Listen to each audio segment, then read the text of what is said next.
നമ്മൾ ചിന്തിച്ചതിൻ്റെ തുടർമാനമായിട്ട് ചില കാര്യങ്ങളും കൂടെ പറയാൻ ആഗ്രഹിക്കുന്നു. ദൈവത്തിന് സ്തോത്രം. നമുക്ക് കുറിവാക്യമായിട്ട് രാവിലെ വായിച്ച വാക്യം തന്നെ വായിക്കാം. ഉൽപ്പത്തി പുസ്തകം 18-ാം അധ്യായം 22-ാം വാക്യം.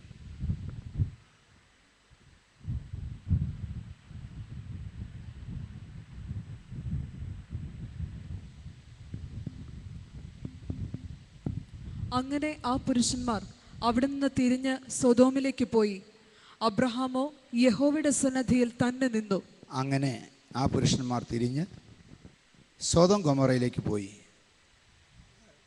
ജസ്മാനെ, ഇത് ആ സെറ്റിംഗ് മാറ്റിയല്ലോ, ഇതിപ്പോൾ സച്ചിൻ.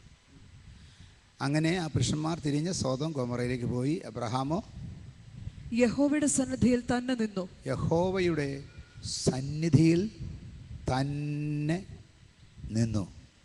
Praise God. ഈ ദൈവസന്നിധി നിൽക്കാൻ എല്ലാവർക്കും ആഗ്രഹമുണ്ട്, പക്ഷെ നിൽക്കൽ എളുപ്പമല്ല. കഴിഞ്ഞ ദിവസം സിനി ഈ യെശയ്യാവ് കണ്ട ദർശനത്തെക്കുറിച്ച് പറഞ്ഞപ്പോൾ ഞാൻ ആദ്യമായിട്ടാണ് ആ കാര്യം ചിന്തിച്ചത്, അല്ലെങ്കിൽ കേട്ടത്. അതായത് 6-ാം അധ്യായത്തിൽ സെറാഫുകൾ, അതൊന്ന് വായിച്ച്, 6-ാം അധ്യായം, യെശയ്യാ പ്രവചനം 6-ാം അധ്യായം. ഉസിയ രാജാവ് മരിച്ചയാണ്ടിൽ കർത്താവ് ഉയർന്നും പൊങ്ങിയുമുള്ള സിംഹാസനത്തിൽ ഇരിക്കുന്നത് ഞാൻ കണ്ടു. അവന്റെ വസ്ത്രത്തിന്റെ വിളുമ്പുകൾ മന്ദിരത്തെ നിറച്ചിരുന്നു. സറാഫുകൾ അവന് ചുറ്റും നിന്നു. ഓരോരുത്തന് 6 ചിറകുണ്ടായിരുന്നു. 2 കൊണ്ട് അവർ മുഖം മൂടി, 2 കൊണ്ട് കാൽ മൂടി, 2 കൊണ്ട് പറന്നു. 2 ചിറക് കൊണ്ട് മുഖം മൂടി, 2 ചിറക് കൊണ്ട് പാദം മൂടി, 2 ചിറക് കൊണ്ട് പറന്നു. അപ്പോൾ അവരെവിടാ നിന്നത്? കാല് ഊന്നിയല്ല നിന്നത്, അവർ പറന്ന് നിൽക്കുകയാണ്. ഒരു പക്ഷി പറന്ന് നിൽക്കുമ്പം നിലത്ത് തൊടത്തില്ല, പറന്ന് നിൽക്കുക. അവർ പറന്ന് നിൽക്കുന്നതിൻ്റെ കാരണം കർത്താനദാസൻ വിവരിച്ചത് ഇങ്ങനെയാണ്. ഇതിൻ്റെ മെളുത്ത വാക്യം, സാറാഫുകൾ അവന് ചുറ്റും നിന്നു. അല്ല, ഉസിയ രാജാവ് മരിച്ചയാണ്ടിൽ കർത്താവ് ഉയർന്നും പൊങ്ങിയുമുള്ള സിംഹാസനത്തിൽ ഇരിക്കുന്നത് ഞാൻ കണ്ടു. ഉയർന്നും പൊങ്ങിയുമുള്ള സിംഹാസനത്തിൽ ഇരിക്കുന്നത് ഞാൻ കണ്ടു. അവന്റെ വസ്ത്രത്തിന്റെ വിളുമ്പുകൾ മന്ദിരത്തെ നിറച്ചിരുന്നു. അപ്പോൾ കർത്താവിൻ്റെ സിംഹാസനം ഇരിക്കുന്നു. മന്ദിരം മുഴുവൻ എന്തു? അവൻ്റെ വസ്ത്രത്തിൻ്റെ വിളുമ്പുകൾ. Praise God. ആ വസ്ത്രത്തിന് ഇങ്ങനെ, രാജവസ്ത്രത്തിന് ഒരു ഇങ്ങനെ പുറകോട്ടൊരു ഇത് കിടപ്പുണ്ടാവും, തുണി. അതിങ്ങനെ മന്ദിരം മുഴുവൻ നിറച്ചേക്കുക. അപ്പോൾ ദൂതന്മാർക്ക്, സെറാഫുകൾക്ക് നിൽക്കണമെങ്കിൽ എവിടെ ചവിട്ടി നിൽക്കണം? ഇതേ ചവിട്ടി നിൽക്കണം. അത് പറ്റിയല്ല. മനസ്സിലായോ? അപ്പോൾ അവരെന്ത് ചെയ്തു? 2 കൊണ്ട് പാദം മൂടി, 2 കൊണ്ട് മുഖം മൂടി, 2 കൊണ്ട് പറന്നു. അവർക്ക് ദൈവത്തിൻ്റെ സന്നിധിയിൽ നിൽക്കാൻ പറ്റത്തില്ല, അതുകൊണ്ട് അവർ പറന്നു. ഇനി ദൈവത്തിൻ്റെ മഹത്വം ആലോചിക്കുമ്പോൾ, സൈന്യങ്ങളുടെ ദൈവമായ യഹോവ പരിശുദ്ധൻ പരിശുദ്ധൻ, ആ മഹത്വം ആലോചിക്കുമ്പോൾ മുമ്പിൽ നിന്ന് പോകാനും വയ്യ. മനസ്സിലായോ? മുമ്പിൽ നിന്ന് ദൈവത്തിൻ്റെ സന്നിധിയിൽ നിന്ന് പോകാനും വയ്യ. ഒരു ഭക്തൻ ഇന്നും അങ്ങനെയാണ് നിൽക്കുന്നത് കേട്ടോ. എനിക്ക് കർത്താവിനെ വിട്ടു പോകാൻ വയ്യ. യേശു ചോദിച്ചു, നിങ്ങൾക്കും പൊയ്ക്കൊള്ളുവാൻ മനസ്സുണ്ടോ? Praise God. നിങ്ങൾക്കും പൊയ്ക്കൊള്ളുവാൻ മനസ്സുണ്ടോ? Praise God. ഹല്ലേലൂയ. പത്രോസ് അവിടെ നിന്ന് കൊടുത്ത മറുപടി എന്നാ? കർത്താവേ, നിത്യജീവൻ്റെ മൊഴികൾ നിൻ്റെ പക്കലുണ്ട്. ഞങ്ങൾ നിന്നെ വിട്ട് ആരുടെ അടുക്കൽ പോകും? എനിക്ക് പോകാൻ, എൻ്റെ കർത്താവിൻ്റെ പാദപീഠത്തിൽ നിന്ന് മാറാൻ പറ്റത്തില്ല, പറ്റത്തില്ല, പറ്റത്തില്ല എന്ന് ഓർമ്മ ചിന്തിക്കുന്നവർക്കൊരു സ്തോത്രം പറയാം. നിത്യജീവമൊഴികൾ നിന്നിലുണ്ടു പരനേ, നിത്യജീവമൊഴികൾ. സച്ചിൻ, ഇതൊന്നുകൂടെ ശരിയാക്കിയത്. നിന്നെ വിട്ടിട്ടടിയങ്ങളെങ്ങു പോയി വസിക്കും? നിന്നെ വിട്ടിട്ടടിയങ്ങളെങ്ങു പോയി വസിക്കും? നീയല്ലോ ഞങ്ങൾക്കുള്ള ദിവ്യ സമ്പത്തേശുവേ, നീയല്ലോ ഞങ്ങൾക്കുള്ള ദിവ്യ സമ്പത്തേശുവേ, നീയല്ലോ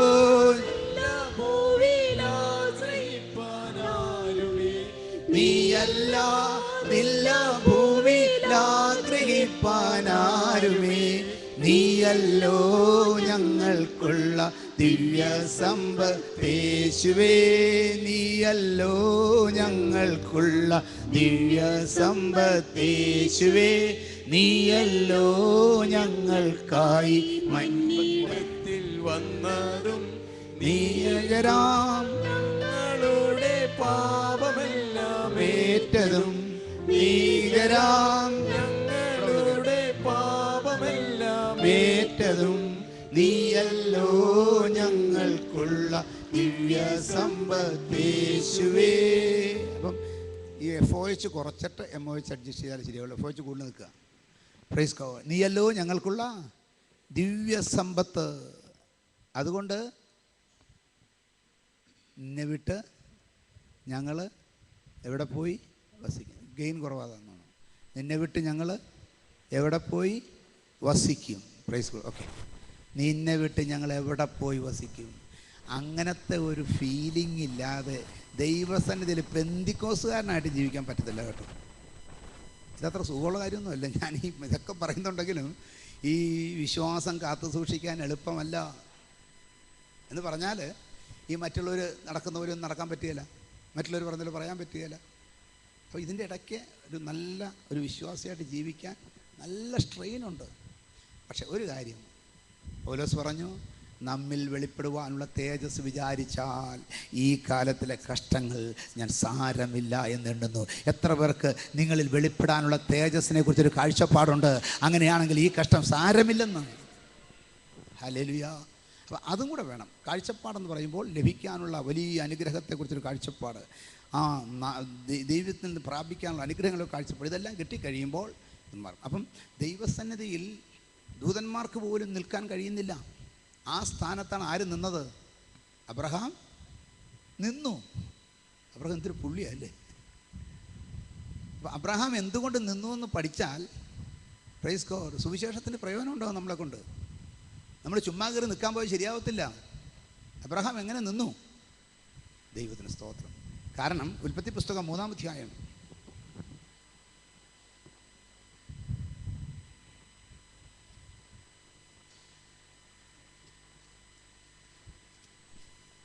ഉൽപ്പത്തി പുസ്തകം 3-ാം അധ്യായം അതിൻ്റെ 8-ാം വാക്യം. ഉൽപ്പത്തി പുസ്തകം 3:8. വെയിലാറിയപ്പോൾ യഹോവയായ ദൈവം തോട്ടത്തിൽ നടക്കുന്ന ഒച്ച അവർ കേട്ടു. വെയിലാറിയപ്പോൾ യഹോവയായ ദൈവം തോട്ടത്തിൽ നടക്കുന്ന ഒച്ച അവർ കേട്ടു. മനുഷ്യനും ഭാര്യയും യഹോവയായ ദൈവം തങ്ങളെ കാണാതിരിപ്പാൻ തോട്ടത്തിലെ വൃക്ഷങ്ങളുടെ ഇടയിൽ ഒളിച്ചു. മനസ്സിലായോ? അപ്പച്ചൻ ഇറങ്ങി വന്നപ്പോൾ മക്കൾ ഓടി ഒളിക്കുകയാണെങ്കിൽ അർത്ഥം എന്തുവാ? അതിനു മുമ്പ് ദൈവം ഇറങ്ങി വരുമ്പോൾ പ്രൈസ് ദി ലോർഡ്, ഹല്ലേലൂയ, ഓടിച്ചെല്ലുമായിരുന്നു. കർത്താവ് വരാൻ കാത്തിരിക്കുക ഓടിച്ചെല്ലാൻ. പക്ഷേ കർത്താവ് വന്നപ്പം ഓടി പേടിച്ചു ഒളിച്ചു. Praise God. കാരണം എന്നാണെന്നറിയാമോ? കുറ്റബോധം. അതിൻ്റെ മുകളിൽ 2 വാക്യം വായിച്ച്. ആ വൃക്ഷഫലം തിന്മാൻ നല്ലതും കാൺമാൻ ഭംഗിയുള്ളതും ജ്ഞാനം പ്രാപിപ്പാൻ കാമ്യവും എന്ന് സ്ത്രീ കണ്ടു. ഫലം പറിച്ചു തിന്നു, ഭർത്താവിനും കൊടുത്തു, അവനും തിന്നു. ഉടനെ ഇരുവരുടെയും കണ്ണു തുറന്നു, തങ്ങൾ നഗ്നരെന്ന് അറിഞ്ഞു. അത്തിയില കൂട്ടിത്തുന്നി തങ്ങൾക്ക് അരയാടയുണ്ടാക്കി. Praise God. കർത്താവ് പോയപ്പോൾ ഇല്ലാത്ത ചിലത് തിരിച്ചു വന്നപ്പോൾ ഉണ്ട്. അത് കാരണം എന്ത് പറ്റി? പേടി, ഭയം, ഭയപ്പെട്ട് ഒളിച്ചു. കർത്താവ് തിന്നരുതെന്ന് പറഞ്ഞ സാധനം തിന്നു കഴിഞ്ഞപ്പോൾ, കനി തിന്നു കഴിഞ്ഞപ്പോൾ, പാപം ജീവിതത്തിൽ കടന്നപ്പോൾ, തെറ്റ് ചെയ്തെന്ന് ബോധ്യം ചിന്തിച്ചപ്പോൾ പ്രൈസ് ഗോഡ് പേടിയകത്ത് കയറി. അപ്പോൾ ദൈവസന്നിധിയിൽ നിൽക്കാൻ ആർക്ക് സാധിക്കത്തുള്ളൂ? ഈ ഭയമില്ലാത്തവനെ ദൈവസന്നിധി നിൽക്കാൻ പറ്റത്തുള്ളൂ. എബ്രഹാമിന് ദൈവസന്നിധി നിൽക്കാൻ കഴിഞ്ഞെങ്കിൽ എന്തുകൊണ്ടെന്ന് ചിന്തിക്കണം. പലപ്പോഴും നമുക്ക് ദൈവത്തിന് സ്തോത്രം, ദൈവത്തിൻ്റെ സന്നിധിയിൽ പ്രൈസ് ഗോഡ് നിൽക്കാൻ താല്പര്യമില്ലാഞ്ഞിട്ടല്ല, ആത്മാക്കളെക്കുറിച്ച് ഭാരമില്ലാഞ്ഞിട്ടല്ല, സുവിശേഷം പറയാൻ അറിയാഞ്ഞിട്ടല്ല, കൃപയില്ലാഞ്ഞിട്ടല്ല. പ്രൈസ് ഗോഡ്, ഹല്ലേലൂയ. ഈ മനുഷ്യൻ്റെ കാര്യം മാത്രമല്ല, ഞങ്ങൾ ഞാൻ ഒത്തിരി ഒബ്സർവ് ചെയ്യുന്ന ആളാണ്, പലതും കണ്ട് മനസ്സിലാക്കുന്ന ആളാണ്. ഞങ്ങളുടെ വീട്ടിൽ ഒരു പോമറേനിയൻ പട്ടി ഉണ്ടായിരുന്നു. അതിനെക്കുറിച്ച് ഒരുപാട് പ്രസംഗിച്ചിട്ടുണ്ട്. പട്ടിയെക്കുറിച്ച് പല കാര്യങ്ങളും ഒബ്സർവ് ചെയ്ത കാര്യം പല സ്ഥലത്ത് പ്രസംഗിച്ചിട്ടുണ്ട്. അതിൽ ഒരു കാര്യം ഞാനിവിടെ പറഞ്ഞിട്ടൊന്നും ഓർക്കുന്നില്ല. ഞങ്ങൾ വീട്ടിൽ തുറന്നിട്ടുണ്ട് പോകും. അതിന് പൂട്ടാറേ ഇല്ല, വീട്ടിലിട്ടേക്കും. ഞങ്ങൾ വാതിൽ തുറന്ന് വരാൻ കാത്തിരിക്കുക, ഓടി വന്ന് പിന്നെ ഒരു 1.5 മണിക്കൂർ അവനെ അറ്റൻഡ് ചെയ്തേ പറ്റൂ. ടോം എന്ന പേര്. പക്ഷേ ഒരു ദിവസം ഞങ്ങൾ വന്നപ്പം പുള്ളിയെ കാണാനില്ല. ഞങ്ങൾക്കൊക്കെ പേടിയായി. സാധാരണ എവിടെ പോയി, ഇനി പുറത്തിട്ട് വാതിലടിച്ച് വല്ലതും എടുത്തുകൊണ്ട് പോയോ, പോകാൻ പുറത്തായിരുന്നു, ഒരു പിടിയുമില്ല. ഞങ്ങൾ ഗ്രേസിയൊക്കെ ചോദിച്ചു, ഇവിടെ പോയോ, പട്ടിയോടെ പോയി. കുറച്ച് കഴിഞ്ഞപ്പോൾ ജിബു എന്നെ കണ്ടുപിടിച്ചു, വേണ്ട കട്ടിലിൻ്റെ അടിപ്പ് മൂലയ്ക്ക് കിടപ്പുണ്ടെന്ന് പറഞ്ഞു. എന്ത് ചെയ്താൽ വിളിച്ചാൽ വരത്തുമില്ല, ഒന്നുമില്ല, അവിടെ തന്നെ കിടക്കുക. എന്തെന്ന് മനസ്സിലാവുന്നില്ല. ഞങ്ങൾ പറഞ്ഞാൽ അസുഖം വല്ലതാണോ, അല്ല കൈയൊടിഞ്ഞോ കാലൊടിഞ്ഞോ എന്തു പറ്റി? കുറച്ച് കഴിഞ്ഞപ്പം ഗ്രേസ് കണ്ടുപിടിച്ചു. പ്രൈസ് ഗോഡ്, ഈ പുള്ളി കാർപ്പറ്റയിൽ മൂത്രം ഒഴിച്ച് വെച്ചേച്ചുമാണ് ഇരിക്കുന്നത്. ഒട്ടും അതിശയോക്തിയില്ല. കാർപ്പറ്റെ മൂത്രം ഒഴിച്ച കുറ്റബോധം വന്നപ്പം, വീട്ടുകാരൻ വന്നപ്പം കട്ടിലിൻ്റെ അടിയിൽ കയറുന്ന പട്ടിയുടെ സ്വഭാവം നമുക്കും ഉണ്ടെന്നേ.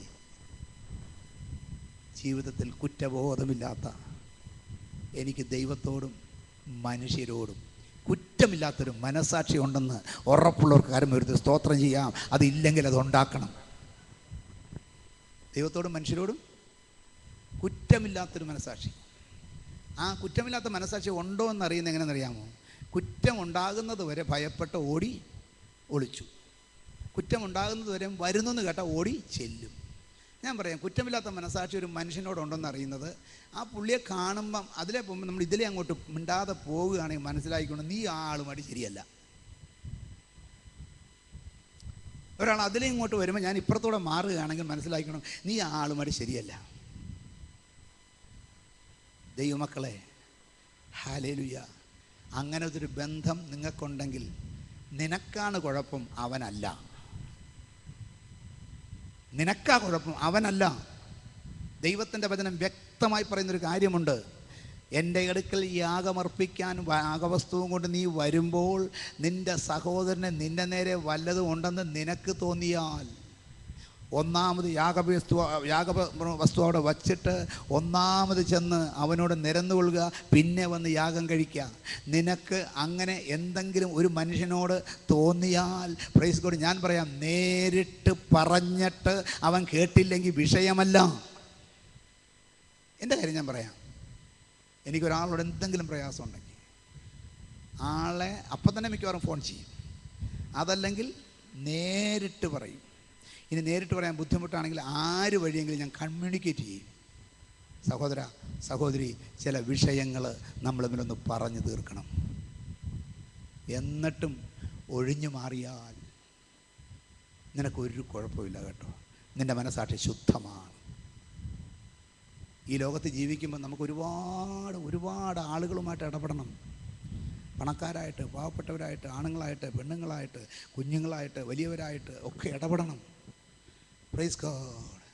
ആ ആളെ ഇങ്ങോട്ട് കാണുമ്പോൾ ഞാൻ ഇപ്പുറത്ത് കൂടെ അവൻ മുഖം തിരിച്ച് പോകുകയാണെങ്കിൽ പ്രൈസ് ഗോഡ്, ഹല്ലേലൂയ, നിനക്കാണ് കുഴപ്പം, നിനക്കാ കുഴപ്പം, എനിക്കല്ല. അത് മനസ്സിലായിക്കോണം. നിൻ്റെ ഉള്ളിൽ കുറ്റബോധമുണ്ട്, അതുകൊണ്ട് നീ ഒഴിഞ്ഞു പോകുന്നത്. എനിക്ക് കുറ്റബോധമില്ല, ഞാൻ ഒഴിയത്തില്ല.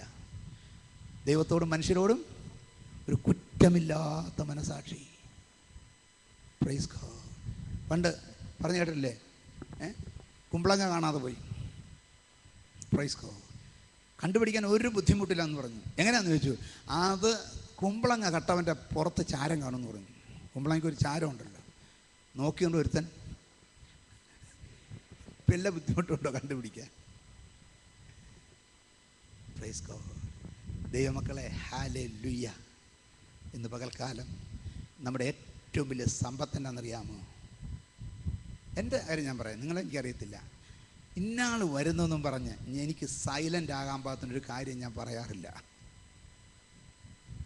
ഇന്നാരിതേ വരുന്നു എന്ന് പറഞ്ഞ് ഞാനങ്ങ് പോകുകയെന്ന് ഞാൻ പറയാറില്ല. ആൾ വന്നാലും എനിക്ക് വ്യത്യാസമില്ല, വന്നില്ലേലും വ്യത്യാസമില്ല. Praise God. ഇനി വരുന്ന ആൾ ഞാനുമായിട്ട് യോജിക്കാത്ത ഒരാളാണെന്ന് വിചാരിക്കുക, അങ്ങനത്തെ ആളുണ്ടാവാം.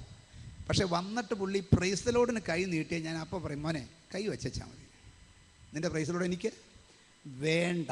ആദ്യം പഴയ ഒരു കേസ് കിടപ്പില്ലേ, അക്കൗണ്ട്, അത് സെറ്റിൽ ചെയ്തിട്ട് പ്രൈസിലോട് പറഞ്ഞാൽ മതി. ഞാൻ ഇവിടെ ഇരിക്കുന്നവരോട് പറഞ്ഞിട്ടുണ്ട്, പലരും കണ്ടിട്ടുണ്ട്, കേട്ടിട്ടുണ്ട്. സുരേഷ് കേട്ടിട്ടില്ലേ? ഒരു മടിയുമില്ല എനിക്ക്. അത് ശരിയോ തെറ്റെന്ന് എനിക്ക് അറിഞ്ഞുകൂടാ. പക്ഷെ ഒരു കാര്യം എനിക്കറിയാം, എൻ്റെ മനസാക്ഷി ശുദ്ധമാണ്. നിങ്ങളുടെ ജീവിതത്തിൽ വേറെ എന്ത് നഷ്ടപ്പെട്ടാലും ഈ മനസാക്ഷിക്കുത്ത് ജീവിതത്തിൽ വരാൻ സമ്മതിക്കരുത്. മനസാക്ഷിക്കുത്ത് വന്നാൽ നിങ്ങൾക്ക് തന്നെ ബോംബ് വയ്ക്കുക. മനസ്സിലായോ? ഒരു മനുഷ്യൻ്റെ ജീവിതത്തിൽ ഏറ്റവും ഉറപ്പെന്നാണെന്നറിയാമോ?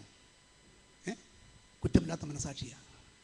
ഈ കൊമ്പനാനെ പിടിക്കാൻ പോകുന്ന ബലമല്ല. കുറ്റമില്ലാത്തൊരു മനസാക്ഷിയുള്ള ഒരു ചോട്ടയായിരിക്കും. പക്ഷെ അവൻ അങ്ങോട്ട് നേരെ നിന്നിട്ടുണ്ടെങ്കിൽ ഈ പ്രപഞ്ചം മുഴുവനും എതിരായിട്ട് നിന്നാലും ഒന്നും ചെയ്യാൻ പറ്റത്തില്ല. ഇന്ന് പകൽക്കാലം കുറ്റമില്ലാത്തൊരു മനസാക്ഷി ദൈവത്തോടും മനുഷ്യരോടും ഉണ്ടാകത്തക്കവണ്ണം പ്രാർത്ഥിച്ച് ഏറ്റെടുക്കണം. Praise God. ഞാൻ പറഞ്ഞത് പലപ്പോഴും നമ്മൾ ഈ ഒരുപാട് കാര്യങ്ങൾ സങ്കല്പിക്കുക. പണ്ടൊരു തിരുമേനിയുടെ കഥ നിങ്ങൾ കേട്ട് കാണും, പിന്നെയും കേൾക്കുന്നതിന് കുഴപ്പമില്ല ഈ കോണ്ടെക്സ്റ്റിൽ. Praise God. ഈ അർത്ഥം മനസ്സിലാകാൻ വേണ്ടിയാണ്. ഒരു തിരുമേനി ദൈവത്തിന് സ്തോത്രം ഓലക്കുടയൊക്കെ ചൂടി ഇങ്ങനെ ഭയങ്കര ഗമയിൽ വന്നുകൊണ്ടിരുന്ന തിരുമേനി ഓലക്കുടയും വലിച്ചെറിഞ്ഞുകൊണ്ട് ഓടുന്നു. ഒരാൾ ചോദിച്ചു, തിരുമേനി എന്നാ പറ്റിയെന്ന് ചോദിച്ചു. തിരുമേനി പറഞ്ഞു, ഞാനിതിനെ കൂടെ വരുമ്പോഴേ ഒരു പുഴയുണ്ട്, ഇതിനേക്കാൾ വീതിയുള്ള പുഴ. ഈ പുഴയുടെ അക്കരെ നിൽക്കുന്ന അവിടെ കെട്ടിയിട്ടിരിക്കുന്ന പോത്ത്, ഞാൻ ചിന്തിച്ചു, പോത്തിൻ്റെ കയറ് പൊട്ടുകയും പുഴ വറ്റുകയും പോത്തിങ്ങോട്ട് വരികയും ചെയ്യുന്നാൽ എൻ്റെ ഗതി എന്താകുമെന്ന്. Praise God. പോത്തിൻ്റെ കയറ് പൊട്ടിയാലും പുഴയുണ്ടെങ്കിലും പുഴ വറ്റിയാലും നിൻ്റെ നേരെ വരുമെന്ന് എന്നാ ഉറപ്പ്?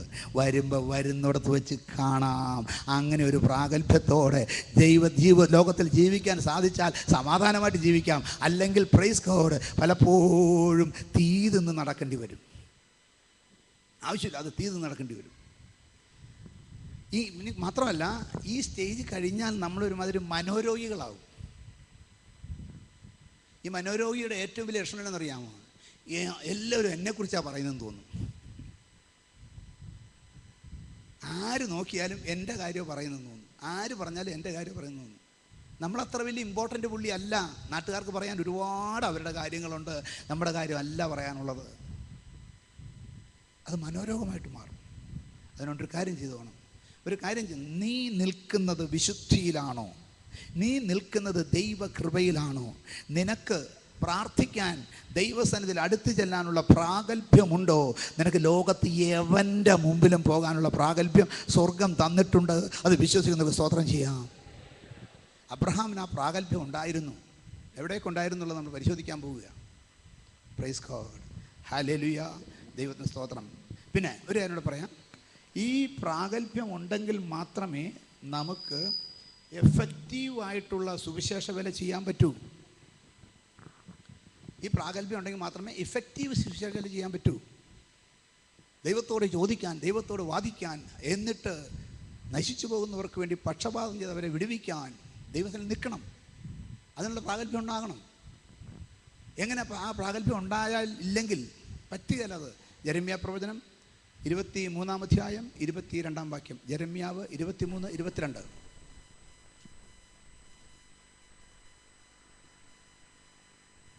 അവർ എൻ്റെ ആലോചന സഭയിൽ നിന്നിരുന്നുവെങ്കിൽ എൻ്റെ വചനങ്ങളെ എൻ്റെ ജനത്തെ കേൾപ്പിച്ച് അവരെ അവരുടെ ആകാത്ത വഴിയിൽ നിന്നും അവരുടെ പ്രവൃത്തികളുടെ ദോഷത്തിൽ നിന്നും തിരിപ്പിക്കുമായിരുന്നു. ദൈവസന്നിധിയിൽ നിൽക്കുന്ന ഒരുവൻ തൻ്റെ ജനത്തിൻ്റെ ദോഷപ്രവൃത്തിയിൽ നിന്നും, പ്രവൃത്തിയുടെ ദോഷങ്ങളിൽ നിന്നും അവരെ തിരിപ്പിക്കാൻ പറ്റൂ. അല്ലേ? ശരിക്കും വായിച്ചു നോക്കി. അവർ എൻ്റെ ആലോചന സഭയിൽ നിന്നിരുന്നെങ്കിൽ എൻ്റെ വചനങ്ങളെ എൻ്റെ ജനത്തെ കേൾപ്പിച്ച് അവരെ അവരുടെ ആകാത്ത വഴിയിൽ നിന്നും അവരുടെ പ്രവൃത്തികളുടെ ദോഷത്തിൽ നിന്നും തിരിപ്പിക്കുമായിരുന്നു. അവ ദൈവസന്നിധിയിൽ നിൽക്കുന്നവന് മാത്രമേ മറ്റുള്ളവരെ അവരുടെ ദോഷപ്രവൃത്തിയിൽ നിന്ന് തിരിപ്പിക്കാൻ പറ്റൂ. അപ്പോൾ സുവിശേഷം പറയുന്നവൻ ആദ്യം നേടേണ്ട ക്വാളിഫിക്കേഷൻ ബൈബിൾ ഡിഗ്രി അല്ല.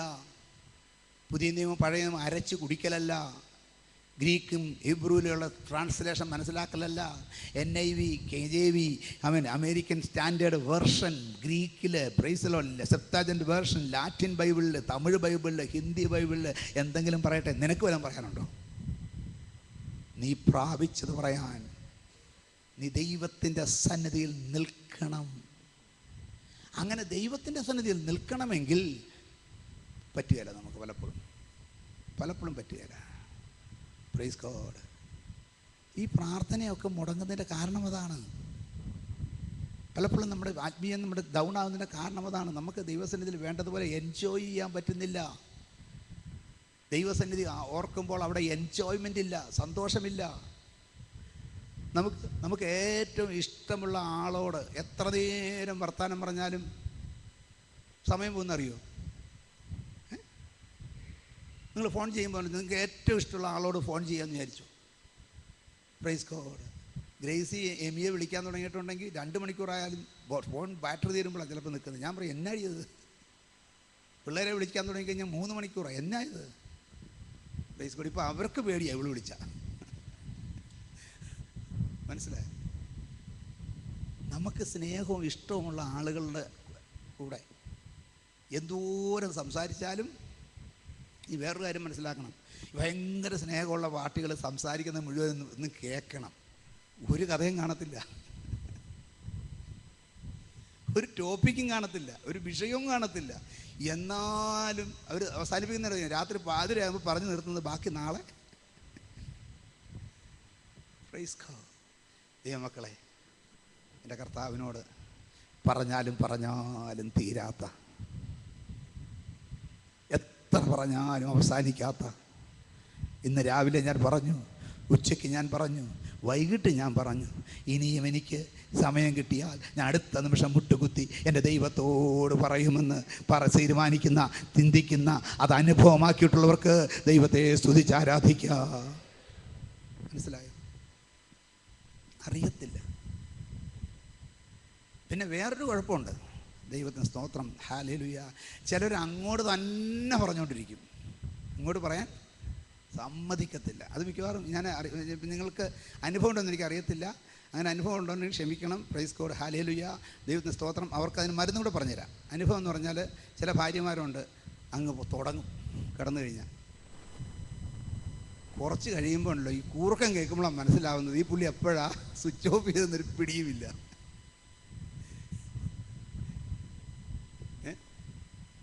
Price God. ഇതെന്ത് മനസ്സിലാക്കണം?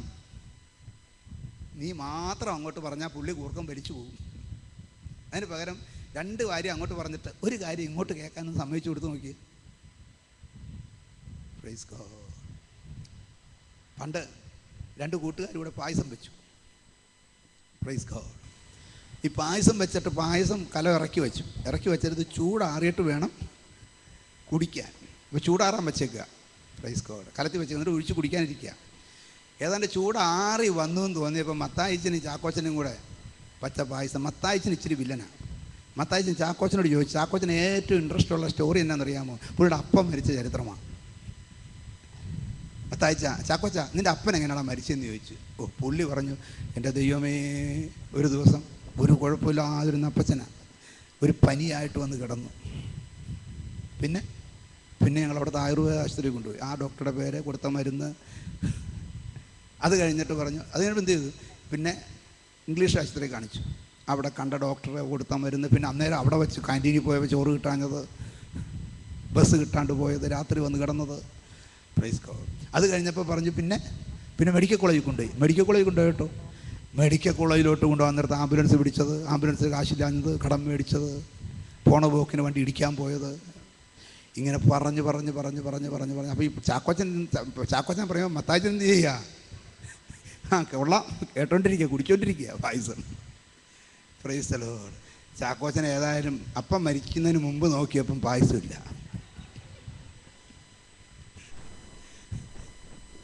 എന്ത് ചെയ്യാനാ? ഇവിടെ അപ്പം മരിച്ചെന്നും പറഞ്ഞ് അവസാനിപ്പിച്ചു. അപ്പോൾ ചാക്കോച്ചൻ വിചാരിച്ചു, ഇനി ഇതിന് പകരം വിട്ടാൽ എന്തോ ചെയ്യണ്ടേ? പായസമോ പോയി. Praise God. മത്തായിച്ചനോട് ചോദിച്ചു, തൻ്റെ അപ്പൻ എങ്ങനെയാണ് മരിച്ചതെന്ന് ചോദിച്ചു. മത്തായിച്ചൻ പറഞ്ഞു, എൻ്റെ അപ്പൻ ഒരു ദിവസം ഇങ്ങനെ കൈയോടൊന്ന് കാണിച്ചു, ഒറ്റ കിടപ്പും കിടന്നു മരിച്ചു. പുള്ളി വായോട്ട് കിടന്ന് ഉറക്കം തുടങ്ങി. Praise God. ഇങ്ങനെ തന്നെ പറഞ്ഞുകൊണ്ടിരുന്നാലുണ്ടല്ലോ പായസം തീരും. മനസ്സിലായോ? ഇങ്ങനെ നമ്മൾ തന്നെ പറഞ്ഞുകൊണ്ടിരുന്ന പായസം തീരും. നമ്മൾ തന്നെ ഏതുവരും പ്രാർത്ഥിച്ചുകൊണ്ടിരുന്ന പായസം തീരും. ദൈവത്തിന് ഇങ്ങോട്ട് വല്ലതും പറയാനുണ്ടോ? സഭ മണവാട്ടിയാണ്, യേശു മണവാളനാണ്. മണവാട്ടിയെ നിനക്ക് അങ്ങോട്ട് പറയാനുള്ളത് പറഞ്ഞോ, പക്ഷെ മണവാളന് നിന്നോട് വല്ലതും പറയാനുണ്ടോ എന്ന് ചിന്തിച്ചിട്ടുണ്ടോ? Praise God. ഞാൻ ചോദിക്കട്ടെ, മണവാളൻ ഇങ്ങോട്ട് പറയാനുണ്ടെങ്കിൽ അവൻ നിനക്ക് വേണ്ടി എഴുതിയിരിക്കുന്ന അവൻ്റെ ലവ് ലെറ്ററാണ് നിൻ്റെ കയ്യിലിരിക്കുന്ന ബൈബിള്. മനസ്സിലായോ? അവന് നിന്നോട് സംസാരിക്കാൻ. ഞാൻ പറയുന്നു, പ്രാർത്ഥനയേക്കാൾ ശ്രേഷ്ഠം വായനയാണ്. എനിക്ക് പണ്ടങ്ങനെയല്ല, ഞാൻ വിചാരിച്ചിരുന്നത് പ്രാർത്ഥനയാണ് ശ്രേഷ്ഠം, വായന. ഒരു സങ്കീർത്തനം വല്ലതും വായിക്കും, ഒരു വാക്യം വല്ലതും വായിക്കും, പ്രാർത്ഥിക്കും. ഒരു വാക്യം വായിക്കാൻ 1 മിനിറ്റ്, പ്രാർത്ഥിക്കാൻ അരമണിക്കൂറോ 1 മണിക്കൂറോ 3/4 മണിക്കൂറോ ഒക്കെ എടുക്കും. വേദപുസ്തകം വായിച്ച് പ്രാർത്ഥിക്കണമെന്നാണ് പഠിപ്പിച്ചേക്കുന്നത് ഞങ്ങളെ. വിശ്വാസി വന്ന ശേഷം ഞാൻ പറയുന്നത്, യുവദാസന്മാരെല്ലാം പഠിപ്പിച്ചേക്കുന്നത് വേദപുസ്തകം വായിച്ച് പ്രാർത്ഥിക്കണം. വായിക്കും, ഒരു സങ്കീർത്തനം വായിക്കും, അല്ലെങ്കിൽ ഒരു വാക്യം വായിക്കും, പ്രാർത്ഥിക്കും. എന്നാൽ പിന്നീട് എനിക്ക് മനസ്സിലായി, ഞാൻ പ്രാർത്ഥിക്കുമ്പോൾ, നമ്മൾ പ്രാർത്ഥിക്കുമ്പോൾ ആരോടാണ് സംസാരിക്കുന്നത്? ദൈവത്തോട്. വചനം വായിക്കുമ്പോൾ ആരാ സംസാരിക്കുന്നത്? ആരോടാ? നിന്നോട്. ദൈവം നിന്നോട് സംസാരിക്കുന്നതാണോ ശ്രേഷ്ഠം, അതോ നീ ദൈവത്തോട് സംസാരിക്കുന്നതാണോ? ഞാൻ പറയാം, നിങ്ങൾ എന്തൊക്കെ പറഞ്ഞാലും ഞാൻ പറയുന്നു, എൻ്റെ പ്രാണപ്രിയൻ എന്നോട് സംസാരിക്കുന്നതാണ് ശ്രേഷ്ഠം.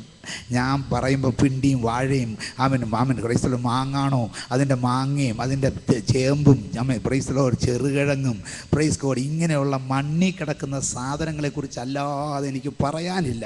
എന്നാൽ അവൻ സംസാരിക്കുമ്പോൾ സ്വർഗീയമായത് നിലനിൽക്കുന്നത് എന്നോട് സംസാരിക്കും. അതെനിക്ക് കേട്ടാൽ പ്രയോജനമുണ്ട്. Price code. ഏറ്റവും നല്ല വിളവ് കിട്ടിയെന്ന് വിചാരിച്ചോ, എത്ര നാൾ നിൽക്കും? ആ സീസൺ കഴിയുമ്പോൾ അടുത്ത വിളവിന് ഉണ്ടാക്കിയേ പറ്റൂ. ഈ ഭൂമിയിൽ നിന്ന് എന്ത് വിളഞ്ഞാലും, ഈ ഭൂമിയിൽ നിന്ന് എന്ത് മുളച്ചാലും, ദൈവമക്കളെ, ഒരു സീസൺ കൊണ്ട് തീരുന്നതേ ഉള്ളൂ. അടുത്ത സീസണിൽ നീ വീണ്ടും വിതച്ചാൽ നിനക്ക് തിന്നാം. അല്ല, വിതയ്ക്കാതെ സൂക്ഷിച്ചു വെച്ചോ, പിറ്റേ സീസണിൽ ഉച്ചൂത്തിപ്പോവും. മനസ്സിലായോ? കുത്തിപ്പോവും. അതുകൊണ്ട് ഈ ലോകത്തിൽ നിന്ന് പ്രാർത്ഥിച്ചും ഉപവസിച്ചും എന്ത് മുളപ്പിച്ചാലും, ഈ ലോകത്തിൽ നിന്ന് പ്രാർത്ഥിച്ചും ഉപവസിച്ചും എന്ത് കൊയ്തെടുത്താലും അത് ഭൂമിയിൽ നിന്നുള്ളതാണ്. ആമേൻ. അതുകൊണ്ട് കർത്താവ് ഇപ്രകാരം പറഞ്ഞു, ലോകവും അതിൻ്റെ മോഹവും ഒഴിഞ്ഞു പോകും, ദൈവേഷ്ടം ചെയ്യുന്നവൻ എന്നേക്കും നിലനിൽക്കും. നീ താൽക്കാലികമായി ജീവിക്കാനല്ല, ദൈവേഷ്ടം ചെയ്ത് നിലനിൽക്കാനാണ് ദൈവം നിന്നെക്കുറിച്ച് ആഗ്രഹിക്കുന്നത്. മനസ്സിലായിക്കോണം. അപ്പം എന്ത് ചെയ്യണം? ദൈവസേനയിൽ നിന്നേ പറ്റൂ. ദൈവസേനയിൽ നിൽക്കുമ്പോൾ ഇങ്ങോട്ട് ദൈവത്തിന് പറയാനുള്ളത് കേൾക്കണം. അതാണ് ആ വാക്യം. അവർ എൻ്റെ ആലോചനാ സഭയിൽ നിന്നിരുന്നുവെങ്കിൽ എൻ്റെ വചനങ്ങളെ എൻ്റെ ജനത്തെ കേൾപ്പിച്ച് അവരെ അവരുടെ ആകാത്ത വഴികളിൽ നിന്ന്, അവരുടെ പ്രവൃത്തികളുടെ ദോഷത്തിൽ നിന്നും തിരിപ്പിക്കുമായിരുന്നു. Praise God. നിങ്ങൾക്ക് ഒരു മനുഷ്യനെ ദൈവം രക്ഷിക്കുന്നത് പ്രാർത്ഥന കൊണ്ടാണോ? ആണോ? ഉപവാസം കൊണ്ടാണോ? അല്ല. കെടുന്ന ബീജത്താലല്ല, കെടാത്ത ബീജമായിരിക്കുന്ന ദൈവത്തിൻ്റെ വചനത്താൽ തന്നെ നിങ്ങളെ വീണ്ടും ജനിപ്പിച്ചിരിക്കുന്നു. ഇന്ന് പകൽക്കാലം ദൈവവചനം അകത്തേക്ക് കയറട്ടെ, ദൈവവചനം അകത്തേക്ക് കയറട്ടെ, ദൈവവചനം അകത്തേക്ക് കയറട്ടെ. അതാണ് നിന്നെ ജനിപ്പിക്കുന്നത്, അതാണ് നിന്നെ വളർത്തുന്നത്, അതാണ് നിനക്ക് പുഷ്ടി തരുന്നത്. പുറത്തെ മനുഷ്യൻ ക്ഷയിച്ചു പോയാലും എൻ്റെ അകത്തെ മനുഷ്യൻ നാൾക്ക് നാൾ പുഷ്ടി പ്രാപിക്കണം. അതിന് പ്രൈസറുടെ ബോൺവിറ്റയും ഹാലലുയ വിവയും ഹോർലിക്സും വെവ്വേറെയോ ഒന്നിച്ചു കലക്കി കുടിച്ചാലും അകത്തെ മനുഷ്യന് ഒരു പ്രയോജനവും കാണത്തില്ല.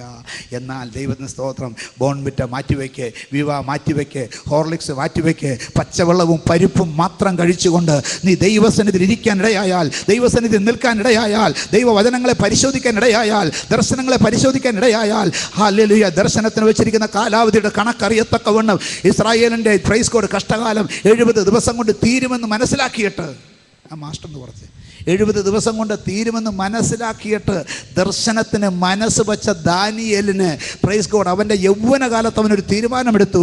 രാജഭോജനം കൊണ്ട്, രാജാവിൻ്റെ പന്തി കൊണ്ട് ഞാൻ എന്നെ തന്നെ അശുദ്ധനാക്കയില്ല.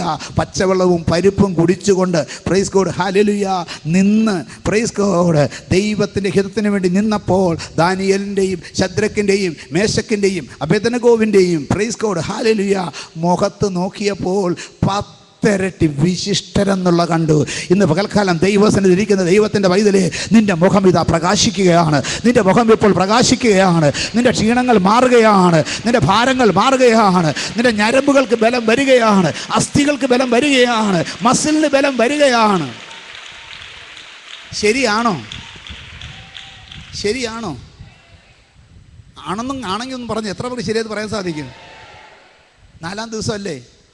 ഇവിടെ ഫുള്ള് ഉപവസിക്കുന്നവർ കൈ പൊക്കണ്ട. ഫുള്ള് ഉപവസിക്കുന്നവരോട് ഞാൻ തീർത്ത് പറയാം, ഞാൻ അനുഭവിക്കുന്നത് പറയാം, അത് നിങ്ങളും അനുഭവിക്കുന്നുണ്ട്. എന്നാണെന്നറിയാമോ? ഇന്ന് രാവിലെ ബ്രേക്ക്ഫാസ്റ്റ് കഴിച്ച്, ഇന്നലെ രാത്രി അത്താഴം കഴിച്ച്, ഇന്നലെ ഉച്ചയ്ക്ക് ലഞ്ച് കഴിച്ച്, രാവിലെ ബ്രേക്ക്ഫാസ്റ്റ് കഴിച്ച്, അങ്ങനെ കഴിഞ്ഞ 3 ദിവസവും 3 നേരം ഭക്ഷണം കഴിച്ച്, ഇന്ന് രാവിലത്തെ ബ്രേക്ക്ഫാസ്റ്റും കഴിച്ച് 11 മണിയായപ്പോൾ ചായയും സുഖിയനോ പരിപ്പോടെ അതും കഴിച്ച് നിന്നാൽ പ്രൈസ് പോരാ, 12:30-1 മണിയായപ്പോൾ 4 തരം കറിയും കൂട്ടി, ചിക്കനും മട്ടനും കൊക്കനും എല്ലാം കൂടെ കൂട്ടി അവന് വയറ് നിറച്ച് ചോറ് തിന്നിട്ട് നിൽക്കുന്ന അത്രയും ആരോഗ്യത്തെക്കാൾ കൂടുതൽ ആരോഗ്യം ഈ നിപ്പിലുണ്ടെന്ന് എനിക്കറിയാം. നിങ്ങൾക്കുണ്ടെങ്കിൽ സ്തോത്രം ചെയ്ത് ആരാധിക്കുക. യേശുവിന്റെ നാമത്തിൽ, യേശുവിന്റെ നാമത്തിൽ, യേശുവിന്റെ നാമത്തിൽ.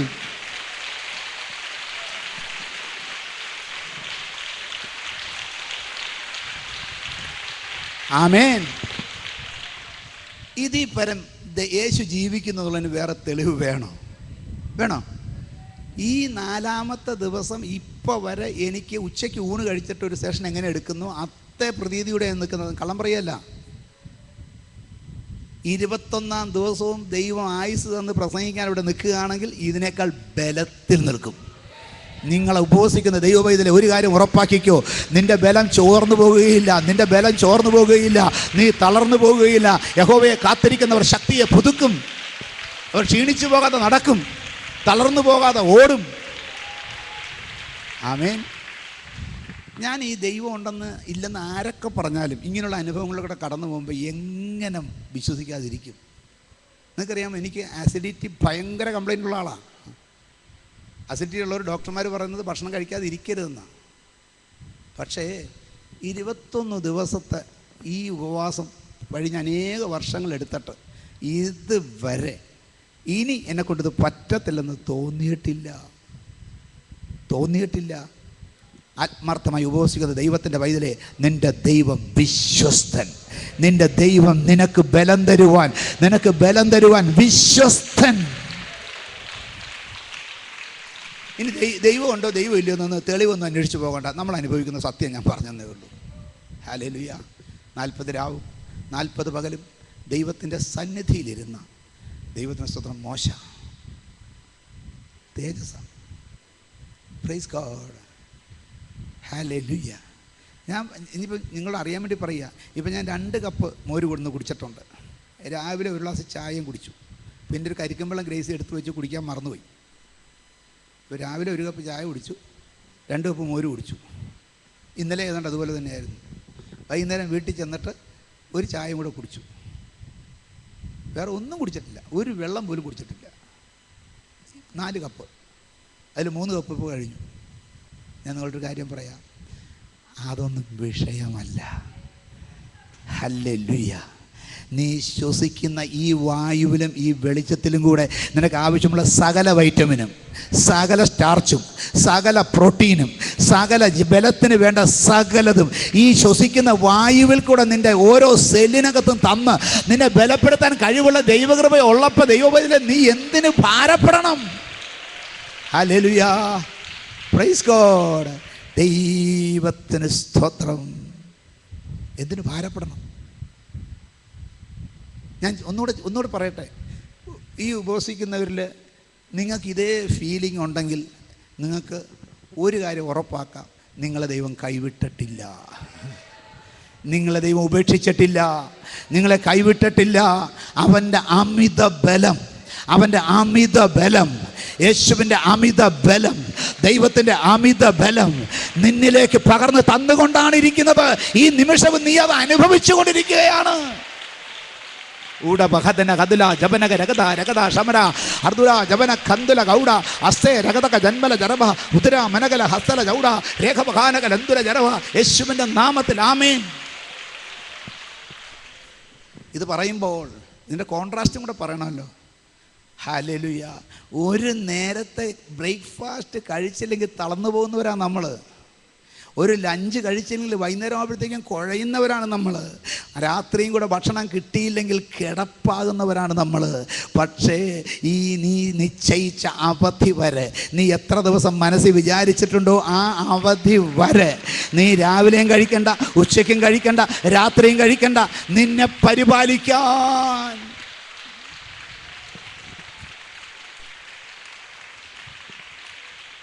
ഹല്ലേലൂയ. അപ്പം ഇങ്ങനെ പരിപാലനം ദൈവത്തിൻ്റെ അനുഭവിച്ചിട്ട് 10 ഇരട്ടി വിശിഷ്ടരെന്ന് കണ്ടു കഴിഞ്ഞാൽ അവിടം കൊണ്ട് കാര്യം തീരുന്നില്ല. Praise God. കോവിലകത്ത് പാർത്തത് കൊണ്ട് ആയില്ല ദാനിയേലേ. Praise God. 4 രാജാക്കന്മാരുടെ മുമ്പിൽ ശുശ്രൂഷിച്ചത് കൊണ്ട് ആയില്ല. നെബൂഖദ്നേസർ മുതൽ കോരശ് വരെയുള്ള 4 ഡൈനാസ്റ്റി രാജത്വങ്ങളുടെ മുമ്പിൽ ശുശ്രൂഷിച്ച ആളാണ് ദാനിയേൽ. മാത്രമല്ല പ്രൈസ് ഗോഡ്, 120 സംസ്ഥാനങ്ങളുടെ അധിപന്മാരുടെ മേലെ 3 പേരുള്ളതിൽ അതിൽ ഏറ്റവും മേളിലുള്ള വ്യക്തിയാണ് ദാനിയേൽ. എന്ന് പറഞ്ഞാൽ ചക്രവർത്തി കഴിഞ്ഞാൽ പിന്നെ അടുത്ത ആളാണ്. ഉയരാവുന്ന ഒരു ദേശത്ത് ഉയരാവുന്ന ഉയർച്ചയുടെ അങ്ങേയറ്റം വരെ എത്തി. എന്നിട്ടും പ്രൈസ് ഗോഡ്, ഹല്ലേലൂയ. നോക്കാം പ്രൈസ് ഗോഡ്. ദാനിയേൽ പ്രവചനം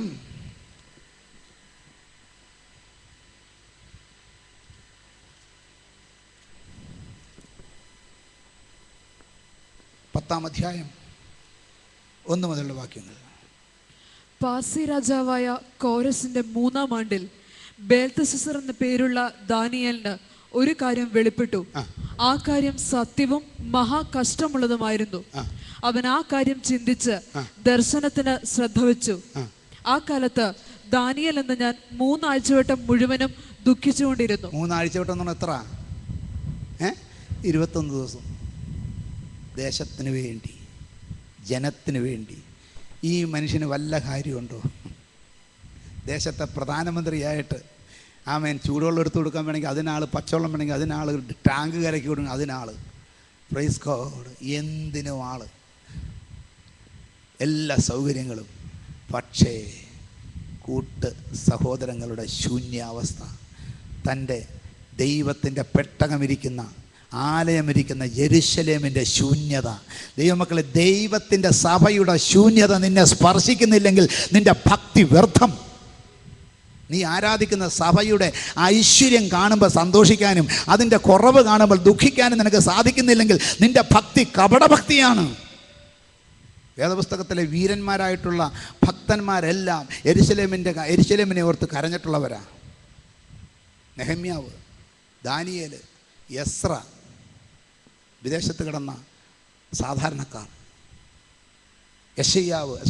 യെരമ്യാവ്, യെഹസ്കേൽ, പ്രവാചകന്മാർ. ദൈവമക്കളെ, ദാവീദ് ഇപ്രകാരം പറഞ്ഞു, എൻ്റെ ദൈവത്തിൻ്റെ പെട്ടകം മഞ്ഞും മഴയും കൊണ്ട് കിടക്കുമ്പോൾ ദേവദാരു കൊണ്ടും മച്ചിട്ട അരമനയിൽ ഞാൻ എങ്ങനെ വസിക്കും? ദൈവസഭയുടെയും ദൈവമക്കളുടെയും കഷ്ടം കാണുമ്പോൾ നിൻ്റെ മനസ്സലിയണം. ഇവിടെ ദൈവത്തിന് സ്തോത്രം. ദാനിയേൽ എന്ന ഞാൻ ദർശനത്തിനും പ്രാർത്ഥനയ്ക്കും മനസ്സ് വെച്ചു. ഇനി 9-ാം വാക്യം, 9-ാം അധ്യായം 1 മുതൽ 9-ാം അധ്യായം. കൽദയ രാജ്യത്തിന് രാജാവായി തീർന്നവനും മേദ്യ സന്തതിയിലുള്ള അഹസ്വേരോസിന്റെ മകനുമായ ദാര്യാവേസിന്റെ 1-ാം ആണ്ടിൽ. മറ്റേതെന്നായിരുന്നു? 10-ാം അധ്യായം വായിച്ചപ്പോൾ പാർസി രാജാവായ കോരസിന്റെ 3-ാം ആണ്ടിൽ. കണ്ടോ? പാർസി രാജാവായ കോരശിന്റെ 3-ാം ആണ്ടിൽ. ഇത് പാർസി രാജാവായ കൽദയ രാജ്യത്തിന് മേദ്യ രാജാവായിരിക്കുന്ന അഹശ്വേരോശിന്റെ മകനോ ദാര്യാവേശിന്റെ 1-ാം ആണ്ടിൽ അവന്റെ വാഴ്ചയുടെ 1-ാം ആണ്ടിൽ തന്നെ ദാനിയേൽ എന്ന ഞാൻ യെരൂശലേമിന്റെ ശൂന്യാവസ്ഥ 70 സംവത്സരം കൊണ്ട് തീരും എന്നിങ്ങനെ യഹോവയുടെ അരുളപ്പാട് യിരെമ്യാ പ്രവാചകൻ ഉണ്ടായ പ്രകാരം ഒരു കാലസംഖ്യ പുസ്തകങ്ങളിൽ നിന്ന് ഗ്രഹിച്ചു. എവിടെ നിന്ന് ഗ്രഹിച്ചു? ആര് ഗ്രഹിച്ചു? ബാബിലോൺ സാമ്രാജ്യത്തിന്റെ പ്രധാനമന്ത്രിക്ക് പുസ്തകം വായിക്കാൻ നേരം ഉണ്ടായിരുന്നു. ഇവിടെ പലർക്കും തിരക്ക് കൂടുമ്പം മാറ്റിവെക്കുന്നത് വേദപുസ്തകമാണ്. പുസ്തകങ്ങളിൽ നിന്ന് ഗ്രഹിച്ചു. വേറെ ഒന്നിനും നേരമില്ലെങ്കിലും ഇതിന് നേരം കളയാതിരിക്കാൻ വരരുത് കേട്ടോ. ഇതിലാണ് നിൻ്റെ രക്ഷ, ഇതിലാണ് നിൻ്റെ വിജയം, ഇതിലാണ് നിൻ്റെ ഐശ്വര്യം, ഇതിലാണ് നിൻ്റെ ഉയർച്ച, ഇതിലാണ് നിൻ്റെ തലമുറയുടെ നന്മ, ഇതിലാണ് നിൻ്റെ കമ്പനിയുടെ നന്മ, ഇതിലാണ് നിൻ്റെ ബിസിനസ്സിൻ്റെ നന്മ, ഇതിലാണ് നിൻ്റെ സകലത്തിൻ്റെയും നന്മ കിടക്കുന്നത്.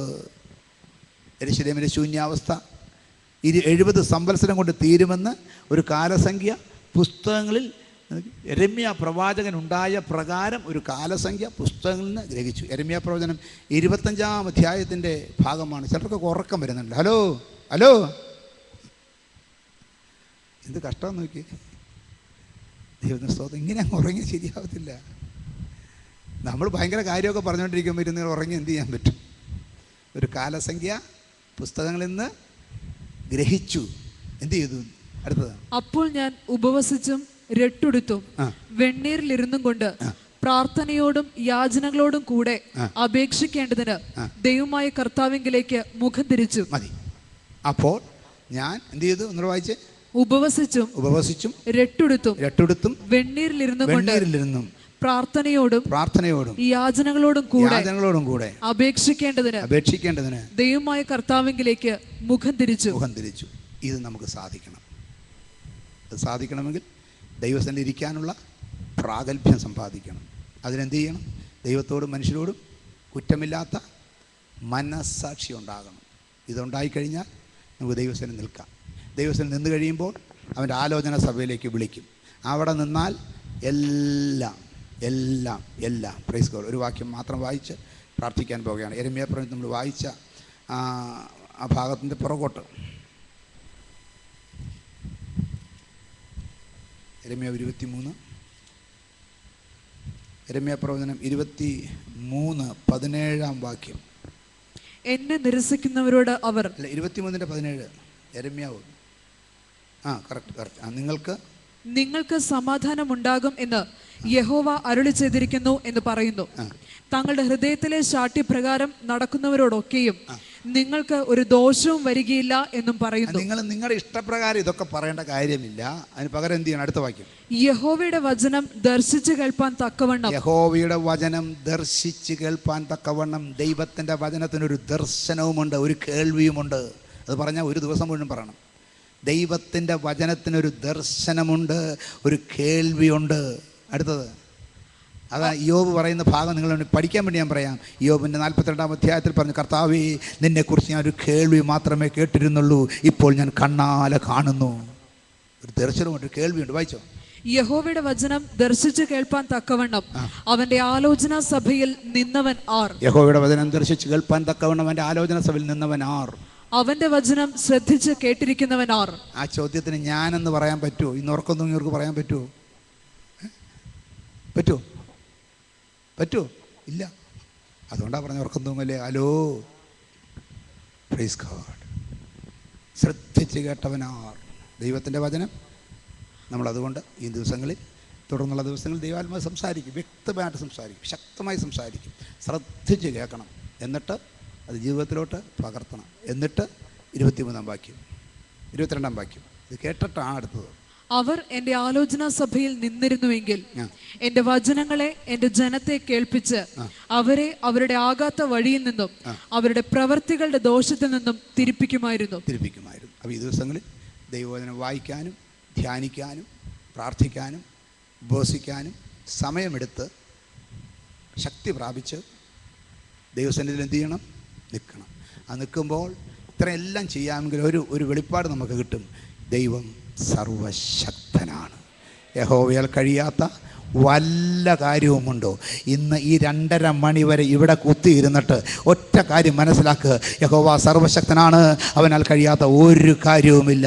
അങ്ങനെയാണെങ്കിൽ എൻ്റെ വിഷയങ്ങൾ, അത് ഇസഹാക്കിൻ്റെ വിഷയമായാലും ഇസ്മായേലിൻ്റെ വിഷയമായാലും, അത് മാമൻ പ്രൈസ് ദി ലോർഡ് മിദ്യാന്യരുടെ വിഷയമായാലും, അത് നെബൂഖദ്നേസറിൻ്റെ വിഷയമായാലും, അത് ദാര്യാവേശിൻ്റെ വിഷയമായാലും, അത് കോരഹിൻ്റെ വിഷയമായാലും, ദാനിയേലേ നിൻ്റെ വിഷയത്തിന് മറുപടി തരുവാൻ, നിൻ്റെ പ്രശ്നത്തിന് മറുപടി തരുവാൻ, ഏറ്റവും പ്രിയ പുരുഷനായ ദാനിയേലേ നിൻ്റെ വിഷയത്തിന് മറുപടി തരുവാൻ ഞാൻ വന്നിരിക്കുന്നു എന്ന് കേട്ട ദൈവ ശബ്ദം ഇന്ന് പകൽക്കാലം നിന്റെ വിഷയത്തിന് മറുപടി തരുമെന്ന് ഞാൻ പറയുന്നു. Praise God.